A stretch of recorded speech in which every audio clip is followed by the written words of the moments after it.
Welcome to Season 2 of Little Warriors, the podcast. I am your host, Rebecca Horan, and on episode 6, I'm sitting down with Aisling O'Connor, aka Aisling Child Psychologist, to talk about how we can be a calmer parent. Are we tired of shouting, reacting, and then feeling guilty? Well, she gives us all the tools to become a lot more zen. I never miss an opportunity to get into Lidl to stock up for so many bits for my kids, especially because my youngest is still in their Loopy-Loo nappies and they've got the Loopy-Loo biodegradable water wipes and the pants right up to size 7 as well. And do make sure to keep an eye on the Lidl Plus app for regular offers on the Loopy-Loo range. Some very exciting news. On the 27th of October, the Christmas toys are in Lidl. There is, of course, a leaflet and you can look online to check out what there is, but there is so much. They're reasonably priced. So many interactive and sensory toys for little kids, some digital toys, teepees are even there, dolls, but really brilliant things for Christmas presents and stocking fillers. And thanks again to Loopy-Loo by Lidl for supporting the podcast. This episode is a very important one because we're always trying not to shout so much and get so cranky and get so cross when we're in situations when we're overstimulated or, stressed out at home, and it's so easy to just lose it and blow it. So actually a lot of people recommended this wonderful lady to me, and I also am going to pick her brain apart about phone usage, tech, everything like that with children. But this is an incredibly smart woman, Aisling O'Connor, Child Psychologist on Instagram, but it's Aisling_Child Psychologist is her handle. She blew up recently over a viral video, which she'll tell us about in a while. But welcome to the podcast. Thank you so much. It's great to be here. Yeah, I'm excited but nervous. Nothing to be nervous about because you have all the information. I was saying to you earlier, I don't really go in with some big prep sheet on these because I just know people like you have the answers. I've had loads of psychologists on this podcast with various lessons that we need because we all come at parenting with different backgrounds, histories, legacies, traumas, and we're all coming at it trying to kind of renew and refresh. But it can be tricky to get it right. Mm-hmm. What is your approach on calm parenting and how do we get there if it's not really our nature? Yeah, okay. So the first thing is I just want every parent to know that it is not a parent's fault if they're very reactive. All right. Okay. It is never a parent's fault. It is totally to do with their own upbringing, their early experiences, their early traumas, etc. Okay. Always. Wow. Okay. There is one small area where it mightn't be that. If you're not usually a dysregulated, angry, reactive parent and suddenly you become that parent, then it could be to do with contextual. You might just be having a stressful time at work, or maybe you and your husband or wife are having a hard time. There may be added stress. But if it's a general, every day you're struggling, you're quite reactive, you're getting triggered by your children, I just need you to know it's not your fault. Okay. And there's so much you can do about it. So you're saying that approach to, and you could have a child with additional needs. You could have a child who acts out a little bit more than others, a child who's definitely not regulated in certain situations. And you're saying that reaction that we bring to that is really part of our history. 100% part of your history. So if we just give one quick example, if you think about if your child is screaming, having tantrums, and you're feeling really angry and you get really reactive to it, as a child, you possibly were in a situation where you weren't allowed to express yourself, that your feelings were shut down, or you were sent to your room. So your body is now associating that with, this isn't good, my child shouldn't react like this. And actually, it's not you as an adult that's reacting, it's your body reacting from a much earlier experience. It's the inner child thing again. 100%. Which comes out in all of our dealings, really, unless we sort them out. And I mean, I'm not saying we can fully fix ourselves, but unless we heal, all of this inner child stuff comes out when we parent. I've noticed all of it now with my 2 girls. Of course. And that's what happens. You kind of coast along and you're fine until they hit 2 years of age. Usually 2, 3, when their big feelings start coming. If you haven't had permission to express your feelings, you won't be able to sit with them in their big feelings. And a child, interestingly, doesn't learn how to calm themselves and regulate themselves unless they've had years of repetition, of co-regulation. So it is up to the adult to get them into that training. It's not something that they just learn from their pals or from being in school. No, we have to teach them. Definitely. And so interesting. And it's why it's so tricky, because if a parent is always getting reactive and then they don't understand, but when I get angry, they get even more cross, I can't calm them down. If you can learn to do the work for yourself, to be able to just hold space for them, they'll calm so much faster. That is fascinating. And it's also fascinating to watch them do it in practice with pals when they're having empathetic moments, in crisis moments. Like I'll watch my daughter, who I really have always had to just shut down any frustrations because she would have been dysregulated a lot and she has big feelings. Yep. And I see her now saying to her sister, it's okay, and having the chats and doing the cammy stuff and speaking through it. But I also see her getting very frustrated because I would have had two sides. I would have had times where I just couldn't cope and times where I would have been very calm. So it's so interesting that you're saying that repetition really sticks with them. That's what wires the brain. That's what wires the brain to know that it's safe to express myself. It's safe to assert my needs. Wired to the brain. Yes, because your brain is forming so quickly and so much when you're little. And that's how we end up with adults who are people pleasers. They've never been allowed to express their needs. Their feelings maybe weren't attuned to, etc. And it's repetition of this, Rebecca, is important. People pleasers are people who were not really let vocalize. That's all that one piece stuff. of it. One piece of it. Okay, there's many other dimensions to it, but it's important just to remember that the reason we're reactive is because of our stuff, and we can heal it. It's not our fault. We're not bad parents. We're not doing it wrong. Our body's just remembering and has stored history, it's events. Like muscle memory. It's like, it's a reflex. Yes. Like I'm cross because that's how it was. And it takes practice to kind of go, like we all know as parents, the stepping out of the room situation where you're like, this is just, no one's going to benefit from me losing it right now. It's not a nice atmosphere or environment. So I'm going to take myself out and then come back in afresh. And that's hard to do sometimes. Extremely difficult to do. And it's so important. I want to mention this as well. There's lots of research to show that we just need to get it right 30% of the time. So to be attuned and connected 30% of the time to our children, and 70% of the time can be rupture and repair. I love the rupture and repair. Right? And then it's okay. That child will be okay. But the important piece is the repair. You can't just have a rupture and not repair. It's very important. Think we would say that some of us in our 30s, 40s, 50s who are raising children probably didn't have much repair because that wasn't really spoken about, right? So it was very much rupture and then we moved on. Rupture and then we moved on. And I think, the repair thing is so beautiful to say, look, sorry I lost it, or it wasn't a great time for mum and dad, or sorry. Yeah. Exactly. And you're modelling again. You're modelling. Your child knows it's okay to make mistakes and I can apologise and we move on. And it actually shows that it strengthens the relationship. Okay. So that's really important. So a relationship... But they trust you because you're being honest. Yes. And you're apologising and it's like, wow, this is amazing. Okay, so it strengthens. A relationship that has no ruptures is possibly not as strong as a relationship that has. Right? Because you're just kind of probably not being real with your feelings. Exactly. You're kind of hiding them or masking. And on the piece that you said about walking out of the room, and a lovely little thing that I use myself, and I do with all the parents that I run groups with, put your hand on your heart and just say, no matter what's going on, I'm safe. Because you're talking to your inner child and you're literally, I've done it myself. I can visualize myself running down the stairs where my two are fighting in the sitting room and I'm like, oh my God.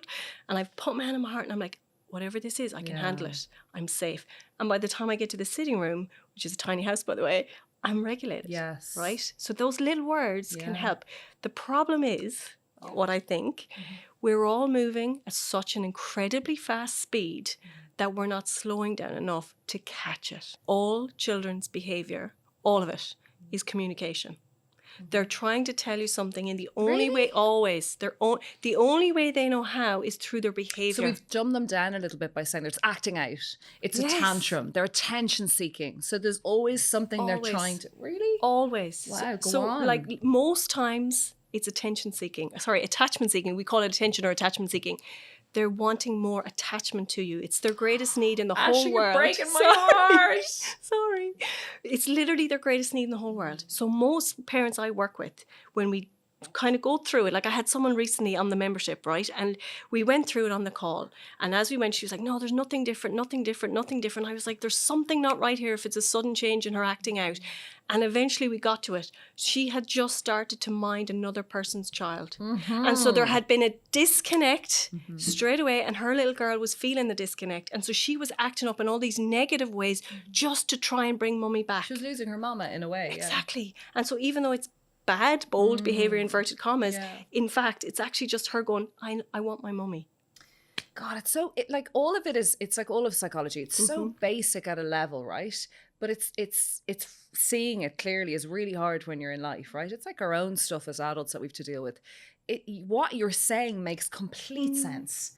But when you are doing all of the things, it's very hard to think about that. If we go back to their greatest need being attachment, right?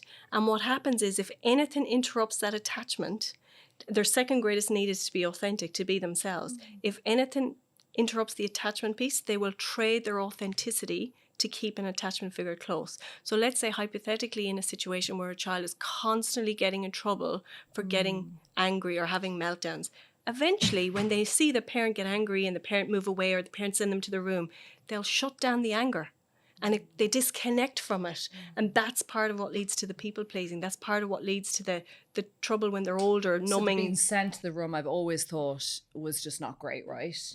And the shutting of the door is like it's not even a punishment, it's actually isolating. It's lonely, it's sad. I mean, it happened when we were all kids, and it was something I was very like, this is just sad for kids. Shouting is obviously not good. We've all done it. I'm not going to sit here and say I've never shouted at my children. You know, obviously, thank God, violence, smacking, all of that is gone. But the closing of the door in a room of a little child must be deeply harmful. Yeah, it is. Because again, the child will always internalize and they'll think it's their fault. So they're sitting there on their own at the worst time when they need the parent and the parent isn't there with them. So they start to go, I'm bad. They don't love me. If I don't act a certain way, they don't love me. I'm obviously not good enough. And this is what happens. If a child's not told, you know, straight away that this isn't your fault, mummy's just angry because mummy should be dealing with her stuff, I'm so sorry, then a child will take it and blame themselves. But on saying that, I always want to be really careful. If you've been brought up and that's what happened to you, you don't know anything else. That's your blueprint of how to parent.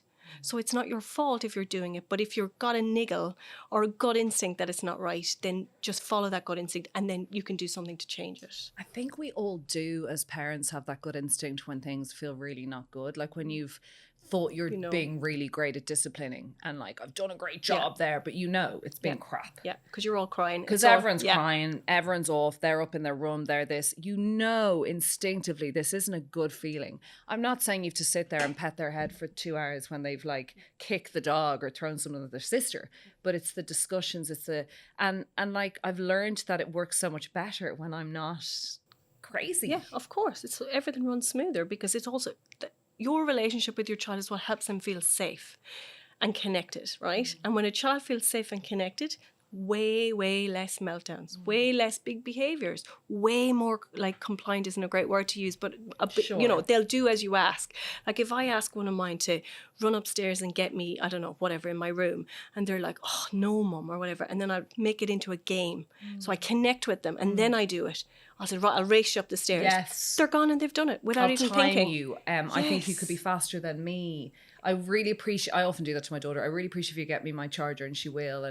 But I also know that that's because throughout the day there's been good dealings. Connections. Yes, and she's gotten things, and it's kind of like a transaction, you know, can you please help me? Different children have different ways of expressing, like, and I'm not just talking about neurodiversity or any of that, but I'm just saying different children within a home. I have 2 daughters who are very different with their feelings and expressing them. How does that come about? Is it how we parent, or is it all genetics? It's a mix of everything, right? So yes, people will always say, but I've got 2 kids raised in the same home, they're very different. A lot of it is personality. So everybody does have their own personality. There is a bit of genetics in that. But also, it is very fair to say you're a very different mother with your first child than your second child and your third child. And then mix into it their different personality. So there's a whole mishmash there that can happen. For example, for me, my first child would have ended up in NICU for 5 days. Highly traumatic. I was on the other side of the world. My parents weren't there. It was just horrendous. First time mum. That was my introduction to motherhood. So I wasn't right for 9 months. Sure. I really wasn't right. So he got a different mum than my daughter. My daughter just came out perfectly. Everything was wonderful. She's this sassy, feisty little kid. He's quite a nervous kid. There's so much in it, right? It's not just one thing or the other, and it's not just how we parent. Yeah. But it is part of that. It definitely is part of that, along with their own traumas and you know, birth stories and everything else. You talk about rupture and repair. Can we refresh and reapproach parenting every single day, and will it help with that future relationship? Because we're all thinking, let's be really honest, Aisling, we're all thinking about damage limitations, having these gorgeous relationships, even in the trickiest times, teens, 20s, and really being able to sit at Sunday lunch, go on a holiday with our children. We want these lovely relationships. So we can have really bad moments, bad holidays, bad spells. Can we repair that every day if we wake up or is the damage really done? No, you can always repair, always repair. In fact, you can go one step further. You can do something which I do a lot called a pre-repair.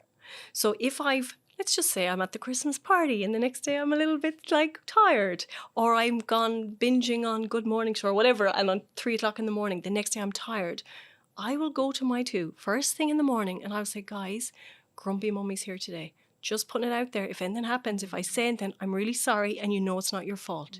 So I'm doing a pre-repair. Anytime I do shout or lose it, which obviously I do as well, I'll always repair. That connection to me is so important, exactly for what you've said, for the rest of their lives. You know, we hear so many dreaded stories about teenage years and, oh, you think it's bad now, wait till you, whatever. Yeah, I get that a lot. I don't buy into it. Not at all. I do not buy into it. I've had a lot of people just recently who were saying, I know you're tired from working the kids, but it gets worse. About 5 people, actually. And I thought, well, I actually really like having my kids, and I find some of it tricky, but that's actually nothing really to do with them. It's usually the dynamic of logistics and admin and work, right? I actually don't find them unpleasant. And then people are like, it's going to get much harder. I'm like, well, that's so shit. Yeah, it's not. I don't believe it is. I think if you've done the groundwork and you've been attuned and you've repaired and you've modeled that, you don't have to be perfect. None of us are perfect. That's put that away. But if you've just modeled to them that it's okay to make mistakes, I'm going to apologize, I'm attuned to you. That can be like 5 minutes a day. It can be 1 minute a day that you connect with them. And you put in that time in their early years, you're going to be okay when they're teenagers because they're so good. I've got friends who've done it. I see it. Do have connections. Unbelievable with these teenagers. They're unbelievable. Do you have a great connection to your kids? Absolutely. Yeah. Amazing. And I'm so very proud of that. Yeah. And you care about that. Absolutely. So it's one of my core values, absolute core values in life, is to parent that way, that they would always come to me and that they'd always feel safe with me. And I have it without a doubt. Were you parented? I know your beautiful mama is in the studio. Is. Were you parented similarly? She knows this story. We've talked about it many times, but there was times when I didn't feel that connection, right? For different reasons. And there was one particular situation that always stands out to me where I found myself in a bit of trouble and I didn't go to my mum. I went to my best friend's mum. And that has made me the parent I am today because now I will always make sure that everything I do, that my kids will know they can come to me. But I think that's also that generation. Yes, totally. I think it's not even blame or upset. I think we've all been there where our parents really just wanted the best for us. We're really, really just hoping we'd get out alive and make it through college. And I think in doing that, there was sometimes a lot of like judgment and, you know, and I would have been similar. I would have found it quite scary or tricky to talk to my folks. And I don't blame them. Would I have loved to sit down and have cups of tea and go and, yeah, they weren't those kind of parents. Yeah. But I think what you've decided is I'm going to make sure that if something happens to my child, be it, I don't know, I'm giving worst case, like if it's an early pregnancy or if there's an awful situation, that she'll come to you. That they'll know it's safe, you know. And I've said to my mum, I said, I'm glad you did that. I'm glad you parented me that way because now, because of the way I am, my core value, not only am I like that with my own kids, but now I'm so passionate about helping every other parent be like that, to drive that message home that it's so important. So it's actually like it's been a good thing. How did you study? So how did you come about wanting to do what you do? So mum and dad were separating, loads about mum and dad today, but they were separating. And I remember going to the library and I was trying to read books on marriage counselling to try when I was very young. And I was trying to like fix their marriage kind of thing. And I came across attachment theory, which is what my entire kind of career is based on now. And then when they separated, I also went to counselling myself. And I had this most amazing woman. And I remember there was a box of toys in the room. Now I was a bit older, so I was like curious about why is there toys in the room? And from that experience and the counselling thing, the reading, I decided that I wanted to someday open my own practice in Sligo for children, which is obviously what I've done. So I went back and I actually became an accountant first, but then went back and studied psychology. And can I say kudos to your parents for putting you in therapy? Yeah, amazing, exactly. I would say that wouldn't have been common. I had a lot of friends who would have had parents separated, divorcing. It happens. Not everything lasts forever. And I don't remember them being told that you should go and get some counselling. I think it was more just like, we're going to all get on with it and this is the future. Whereas you had a bit of help there. Yeah, it was amazing. Wow, that's pretty cool. And it literally came like 40 years later, no, not 40 years later, 30 years later, whatever it is, that like I now have my own practice running for children, helping them in similar situations. That's which amazing. is amazing. Full circle. Like, amazing. Do you think it's one of the worst things that can happen to a kid, a separated family, or do you think actually we can survive all of this stuff? I think it's way more important that you separate and not stay together. It's way so interesting. We have a lot of this where people are like, no, this bullshit of like work it out. Yeah.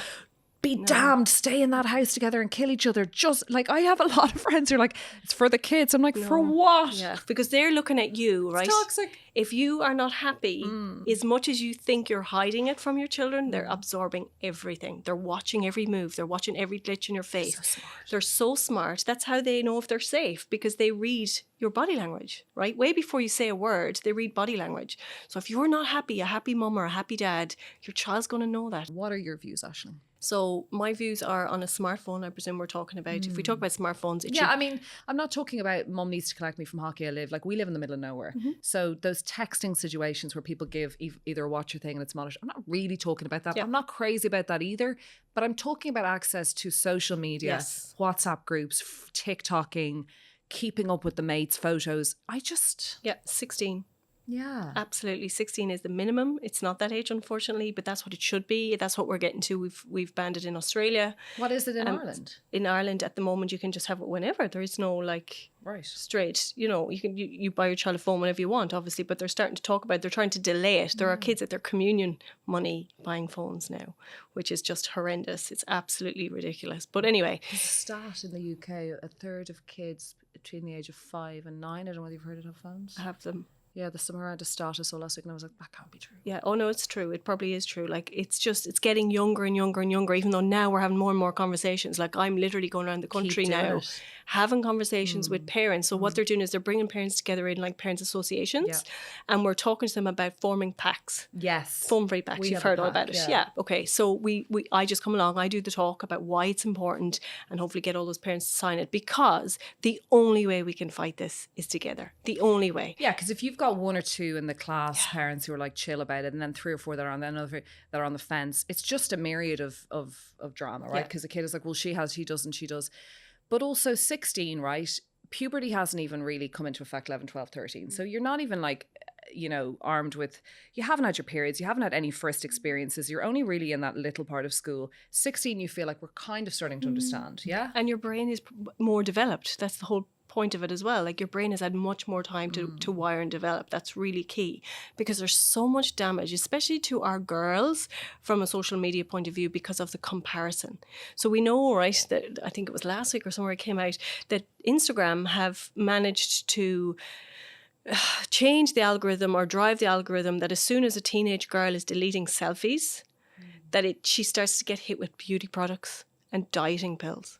Are you serious? I'm serious. Okay, it's that dangerous. And so they pick on them because they know they're vulnerable and they send them things.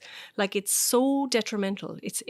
That's one tiny area, apart from like there's the inappropriate content. Like, I could tell you a horrendous story about AI bots that is terrifying the parents. I did a reel on it yesterday. Parents should look at that reel, because it's really happening. It really is happening out there.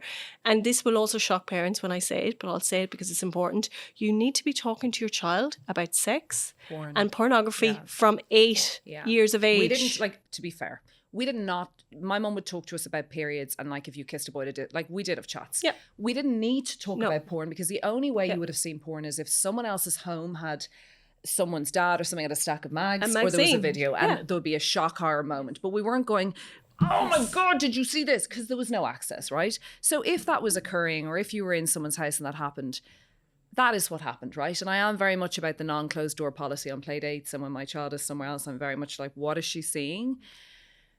But the porn conversation at 8 scares the shit out of me. Well, it actually doesn't have to be that hard conversation. It really doesn't. So it's kind of done. So what are we saying? So you want to talk about sex first. So you're talking about where babies come from. And if you think about it, when we think about sex, we get all funny and like, ooh, it's weird for some people, right? But if you think about it just from a physiological point of view, you're just explaining it. What is actually happening, right? When it's in an age-appropriate way. So you're being careful with your words. And then that leads on to the pornography topic, where you're talking about, the way we talked about people having private parts and how they do private things, and then you're using like videos, and sometimes they record it with no clothes on, and there's words that you can use. And like, I help people with all this, so if anyone wants information, they can reach out to me. But there's just a certain way you do it, but you have to do it. And I'll tell you why. If you don't do it, you might have every single piece of technology locked down in your house. You might be like the tech genius, and you might be like, it's fine. I've got everything locked down. They're not going to see it until 12, 13.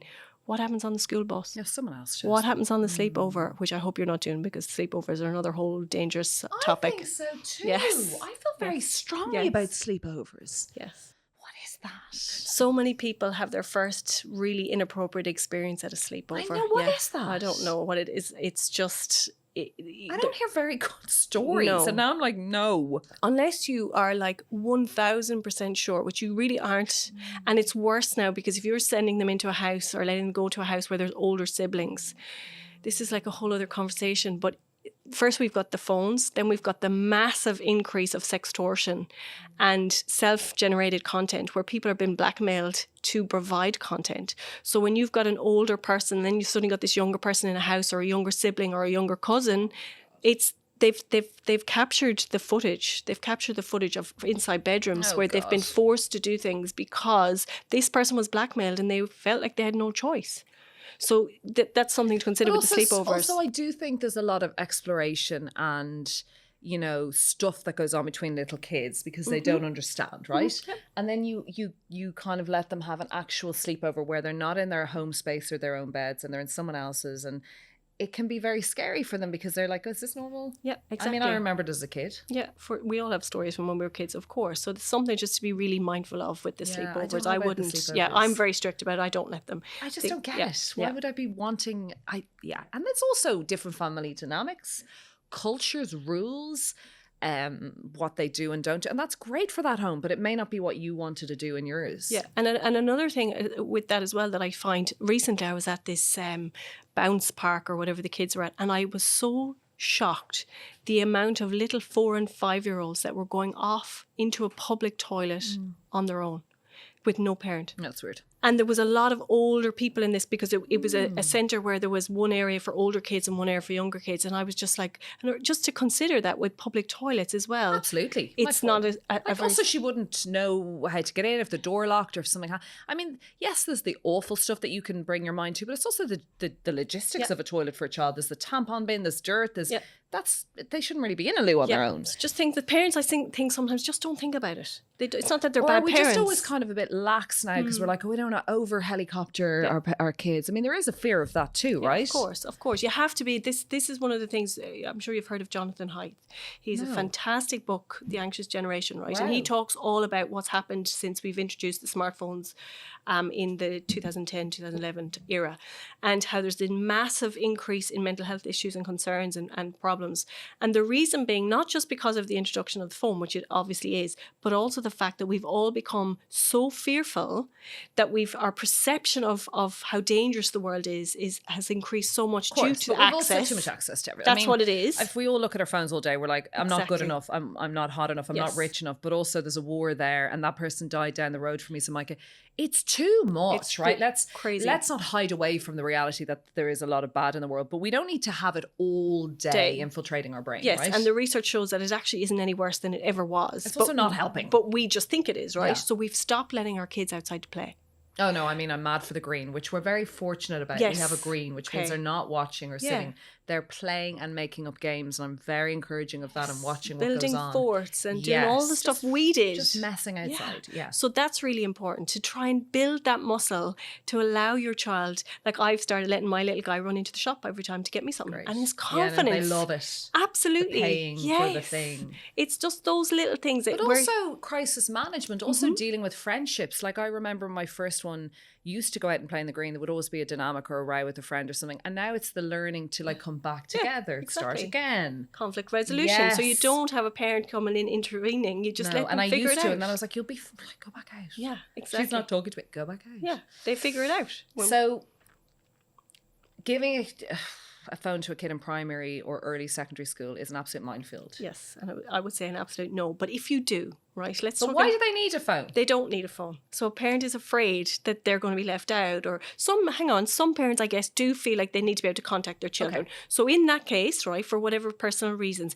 there are phones, like flip phones, that don't come with apps and social media. They allow you, there are watches. I know you said maybe you're not a huge fan, but they maybe not even smartwatches. I think there's watches that allow you to put in 2 or 3 numbers and you can ring that person. I can't remember the name of them. And I should know. I think my nieces have them, Yeah. Okay, so you can still contact your child, but they can only ring you. They can't, and they can maybe text you quickly or off it. But it's not the thing about phones. It's not the phone that's the issue. It's the fact that it's the internet and all the apps. So it's smartphones as opposed to phones in general. Yeah. So if you have to give a phone, do that. But also, Aisling, it's the constantly being on. Yes. If you think as adults, we've just spoken about, we're so busy, we're so stressed, and you're telling us all how to be calmer, and you think of a tiny brain that is forming, having to be on. Yep. I can't all even the time. imagine. There's so I could barely deal with just the day-to-day, like minding the dog, bringing it out, have you empty the thing, getting my homework done. That seemed to me like a massive challenge. The fact of like trying to respond to buddies at the age of 11, 12, 13, I wouldn't even...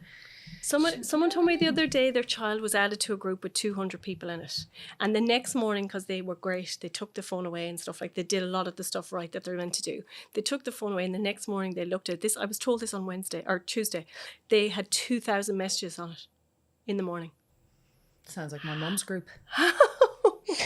You know, when you're like 200 people on a WhatsApp group. Sure, I don't even know. I don't even... Insane. I mean, we admit all the time how all of the WhatsApp groups, like I have to shut some of mine down. I often say to my friends the weekend, I've just closed all my groups because I can't keep up with the Joneses, literally. And they'll be like, you're grand. I'm like, sorry, I'm not being rude. I actually find it stimulating and overwhelming. And then I'm trying to do all my other stuff. And we're telling our kids, I am very much... You know, I've had you on now. Dr. Coleman Noctor is a great advocate for this. I'm very much of the belief they don't need them. Will my mind change as my 4-year-old grows up? Will my 7? I really hope it doesn't. And also, the world is going to change. Phones are going to change. Do you think it's cyclical? Do you think we won't be as addicted? I don't. The way they are now, I think you've no chance not to be addicted. Do you know, they're designed to be addictive. I mean, Coleman calls it the lost generation. Yeah, completely. He's getting that from Jonathan Haidt. That's completely from... They're designed by psychologists. You know the way you like things and you know the way you get little love hearts. That's all giving you dopamine hits. Validation. Totally. And dopamine hits. So when your brain gets dopamine, you want more dopamine. Like, how often have you posted something, or maybe you haven't done this, Rebecca, and you've gone back in 20 minutes later to see, okay, did that work? Did people like this reel? That's getting dopamine hits. And you don't realise that's why you're doing it. So that's, as adults, we do that. What chance does a 4, 5, 6, 7-year-old have? And that's like there's a much bigger issue playing here, though.